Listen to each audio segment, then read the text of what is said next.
justement avec un message volontaire et ambitieux, une expédition, je crois, qui part très bientôt. Est-ce que vous pouvez nous en dire plus? Bonjour à tous.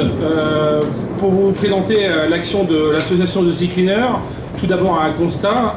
Pour ma part, 2 tours du monde. Un premier quand j'étais petit, à l'âge de 10 ans, en famille, dans les années 70-80. Et là, une mer impeccable. En tout cas, pas de constatation au niveau des macro-déchets.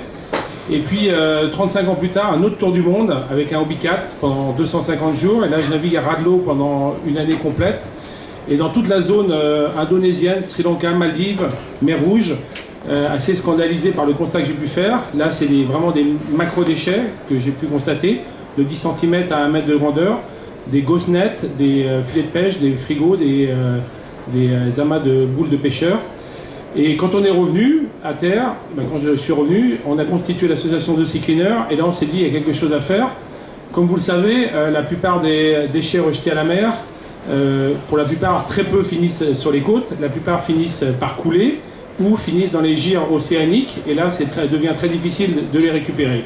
C'est là qu'est venue l'idée de construire un bateau, le Manta, avec un voilier à propulsion vélique, et qui va pouvoir en fait sillonner les mers, sillonner surtout les zones les plus contaminées.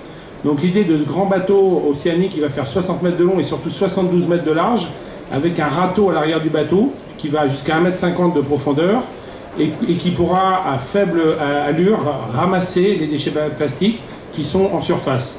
Alors il ne s'agit pas de tous les plastiques, mais tous ceux qu'on peut capturer, et notamment à la source, près des zones les plus contaminées, donc plutôt quand même près des côtes, voilà, entre une bande côtière de 1 000 à 50 000 des côtes, là où effectivement j'ai pu constater pendant mon tour du monde des zones très contaminées.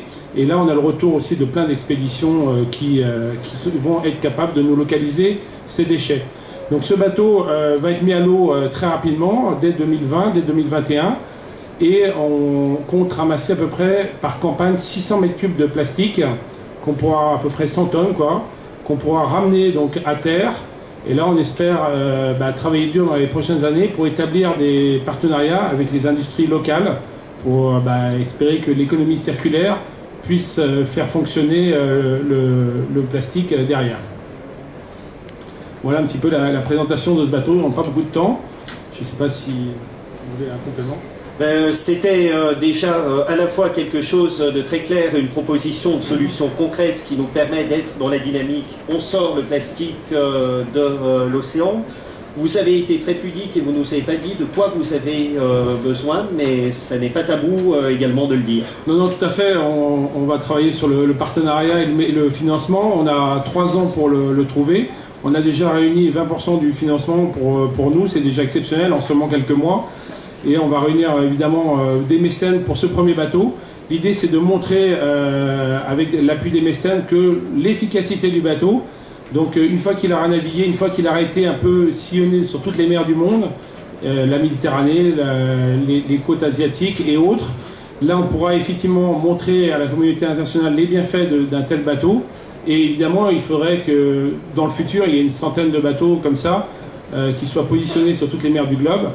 L'intérêt aussi d'un bateau, c'est la mobilité. Quand vous avez la mobilité, vous pouvez intervenir sur les zones contaminées suite à des catastrophes naturelles.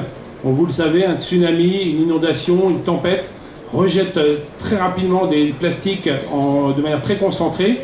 Et avec un bateau comme ça, qui d'une zone contaminée peut aller très vite à 15 nœuds, c'est-à-dire qu'il peut faire jusqu'à 300 km par jour, il peut se rendre très rapidement sur un tsunami et puis travailler dur dans les premières semaines qui suivent la catastrophe. C'est donc là aussi, on voit que la question humaniste et la question environnementale sont très proches l'une de l'autre. C'est un message qui nous parle beaucoup puisque Green Cross s'est retrouvé au Vanuatu juste après le cyclone Pam. Et effectivement, on en perçoit tout à fait l'intérêt. Le temps nous est compté, je vais enchaîner tout de suite, si vous le voulez bien, avec Expédition Med et Bruno Dumontet. Et on peut s'appuyer sur votre présentation qui a été chargée entre-temps.